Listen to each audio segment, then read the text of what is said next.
I've heard that on radio. I appreciate it. That travel brought to you by CramerBasketball.com. Tight. All the way. Good job. Yeah. 14!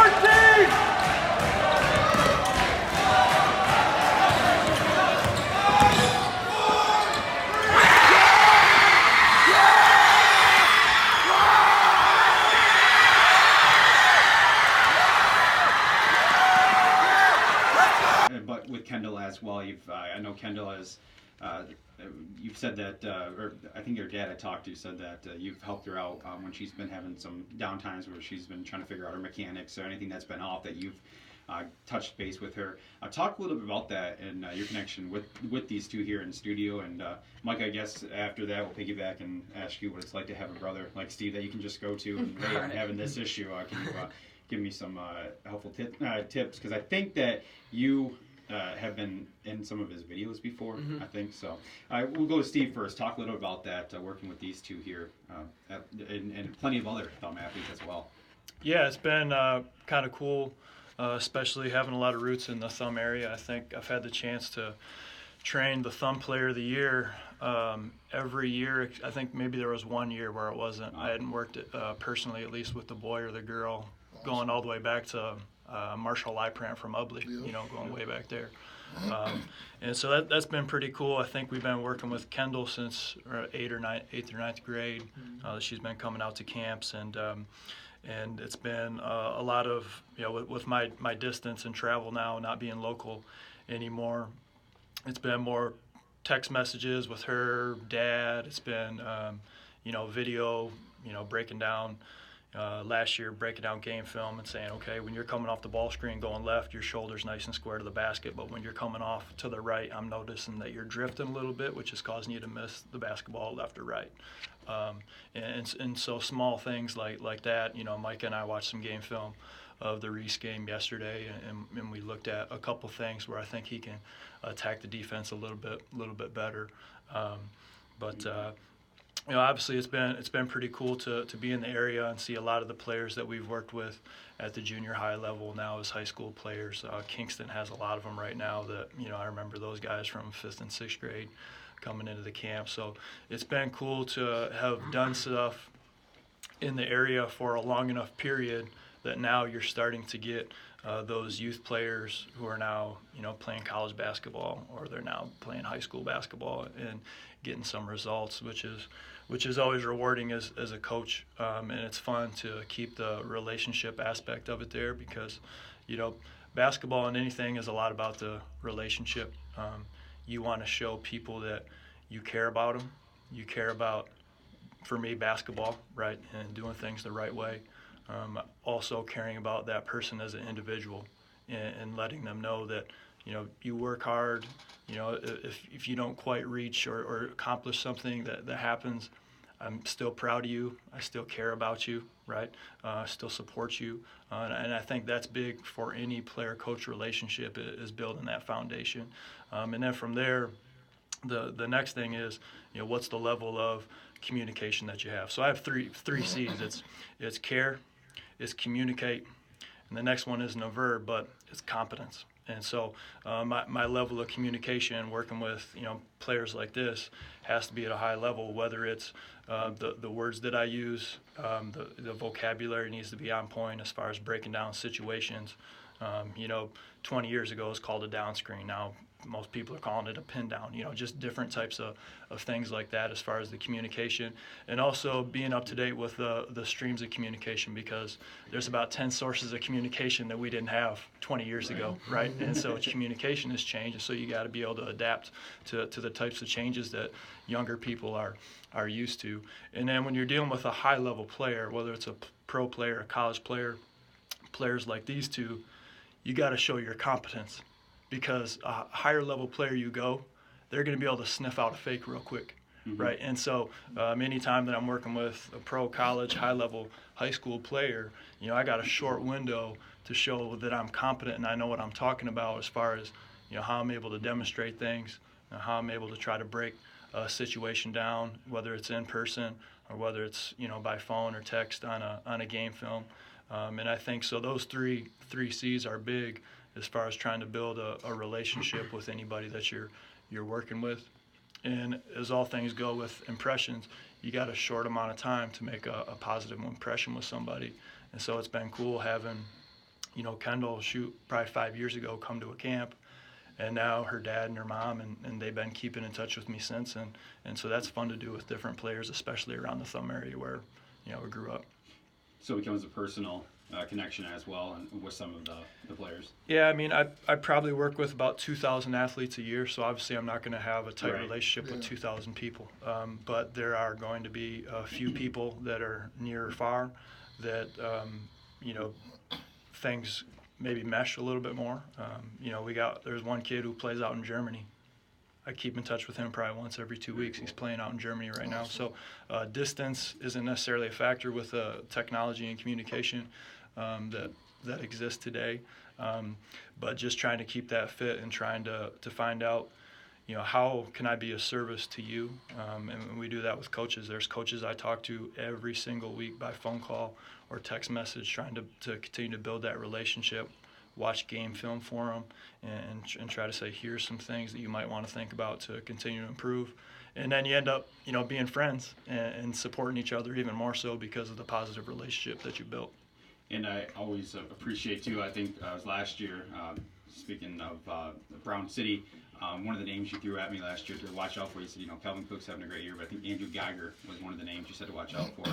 He's having a heck of a season so far this season. He had 47 points total this week, 22 rebounds, and 2 big wins for a Brown City squad that I think, a lot of us didn't even give the time or day, at least in the Greater Thumb East. We didn't think that they would do too well without Calvin, but he's having a great season, so another product of Cramer basketball that you've worked with as well in the past. Yeah, I think I've known Andrew since probably 7th or 8th grade.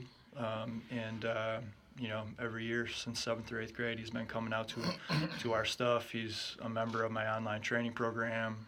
I know his coach really well, so we keep in touch as well. And I'm not surprised at all as how he's playing this year. In fact, I was at a scrimmage where they played Milford, which is a Class A school, and they got a big guy who's on a full ride NAIA scholarship, and they played him in Brown City. I think Milford is currently undefeated Class A school right now.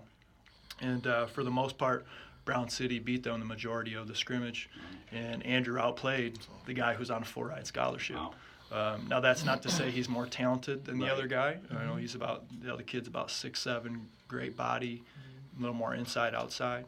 But Andrew is a tough matchup regardless of who he's playing against because he's very strong, extremely wide shoulders, but his ball handling ability to face up and attack is a really tough matchup for a lot of kids his size because they're used to playing basic post defense. And so whether it's at the three-point line, catching it at the high post, jab, change direction, drive, he's a very tough matchup. Like I said, great athlete, so the rebound numbers are sky high.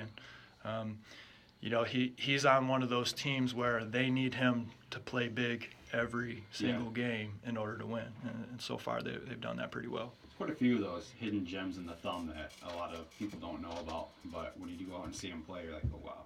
Yeah. I mean, I've seen him play enough times, outside of the thumb area against higher level competition, and he's still doing his thing. Yeah. Our camp last year we had him, last year we had him going up against Isaiah Williamson, who's playing for Elma right now, and watching those two guys go back and forth was really a joy to see those guys get after very high level players. Swinging over to Micah, talk a little bit about having a big brother such as Steve that can help you out and what he has done for your game of basketball as well. It's great. Obviously, it kind of stinks that he moved down to South Carolina. I kind of liked it when he lived up in Sebring a few years ago. We could work out every morning in the summer, but now that he has his online program and he's on social media all the time, it's just the things he does, it really gives you an edge. And when he comes back to our area and he scrimmages with us, all my teammates say, he is so strong. He can jump so high. And it's kind of funny that they look at him as being naturally gifted. But once you get to a high level, that's only going to do so much. And the stuff that he teaches, it gives you an edge over the other people that only have natural talent. And that's really the difference maker the higher up you go. Mm-hmm. And that's probably one of the biggest things that he's taught me, the small things that make a difference, and consistency in the way you work, perseverance, and not getting too high and not getting too low are some of the things. Passion was never a problem for me, but controlling it was. So I would always get a little too upset. Emotional. Yeah, just a little emotional. And that's something that I've really been trying to work on. That's something that he's helped me out with, and I really think that's the next step for me. And just all those things are things that I don't really think anybody else could have taught me as well or taught me at all. And that's just the perk of having a professional trainer, professional basketball player as your older brother. So. There you go.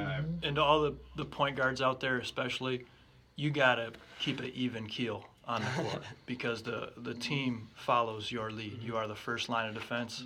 You are the head of the snake setting up the offense, even if you're not the leading scorer. And so you'll see a lot of, even at the college level, while watching college basketball, you watch Villanova basketball for a while, and they always have a point guard who's very steady, right? And they may not be flashy, they may not be the best player on the team, but everybody knows what they should be doing because they got a point guard who is steady. And so that's a big thing for a lot of junior high, high school, and young college players is you get real high when you succeed at something. You tend to deflate a little bit when things don't go well, and especially if you're the point guard who handles the basketball a lot. If you can keep the things even and steady and be accountable to everybody else, that's going to give everybody else on the team more confidence, and ultimately your team's going to play better. And swinging over to Kendal here, talk about working with Steve in Cramer basketball and what it's done for your game. Well, I'm also part of his online training program, and that's just great because he posts workouts all the time that you can just follow. And don't worry, we don't know how to talk. We've been on the radio for years. And like I said earlier, when I send game film over, he responds really quickly, and everything he sends is very detailed. And you don't ever have to try to figure out something out because he just explains it so perfectly about what to do. I think it was my freshman year. I had a game and I was not happy with it. And luckily he was coming up and he had a shooting camp, and I went up there for the shooting camp. And then next week I played so well and I was so happy. And I texted him and I was like, thank you so much for coming up, because it's just little things, especially in the middle of the season. I feel like some people tend to not go work as hard or think they have to work it out as much, but you definitely do. And so it's really nice to have him because he's always there for you. That's awesome. Yeah, you can results speak for itself right there. That's for sure. I'm gonna swing back over to Chris. Hey, real quick, Paul. For those that are maybe listening out there right now, what's an appropriate age to get your child into learning? Is there entry level camps that you run, and if so, what's a camp like that look like? The majority of the players that I work with are 7th through 12th grade, but we do start quite a bit of training with 5th grade as far as offering camps and clinics. We do a couple, especially in the Thumb area, of the younger kids as far as elementary. We have a camp next week, which is 3rd grade, which I thought I was going to come on and promote, but it's full, so I don't have to promote it. So there's no spots. I know you were segueing into that. Yep. So camp's full. We got a couple kids who aren't coming next Friday because they can't do both days. So I guess anybody listens, if they have a 3rd through 6th grader who wants to come signing up right on Friday. It's cramerbasketball.com/events. You can only come on Friday because there's no full day, 2-day camp spots. But so we'll do a few with the elementary age group as well. But if I were to break down kind of a simple strategy for any parent or coach or player, is you got to build a foundation as far as your legs and your lower body, and this is going to benefit you offensively and defensively. So if we can bring an athlete in and we can get them to be in a sound, strong, stable position, and then we can teach them how to move properly out of a stationary position into doing something with speed.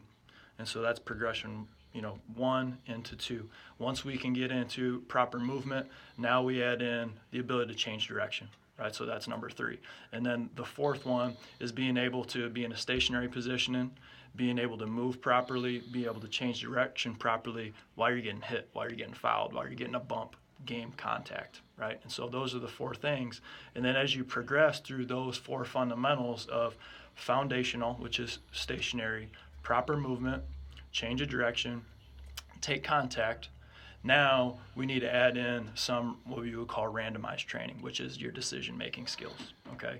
And this is where a lot of players, I don't know if you're familiar with deliberate practice techniques compared to randomized training techniques, but what studies will show is the best way to master a specific skill is to do that same thing over and over and over and over again.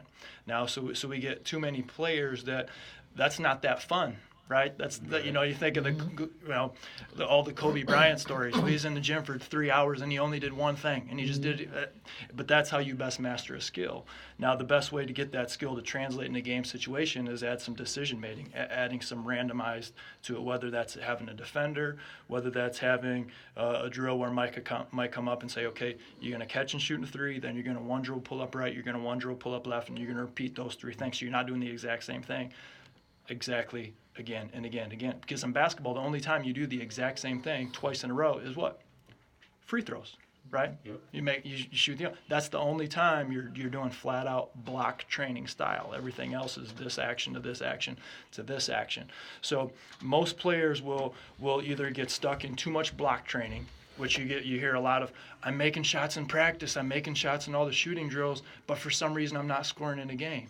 Well, that's a lot of players who are doing spot shooting, shoot 10 here, shoot 10 here, shoot 10 here. And you've been doing that for possibly too long, and you haven't added in some of the randomized technique to it. Now, the majority of players are on the other side where they want to play. So they'll play maybe too much. They haven't worked a whole lot on their skill. So they're doing all this random decision making, but they haven't mastered any skills to actually pull them off at a high level. And so this is in a 2-minute breakdown of how I build my basketball camps, is trying to get players to understand how studies have shown how to properly train an athlete and to not only build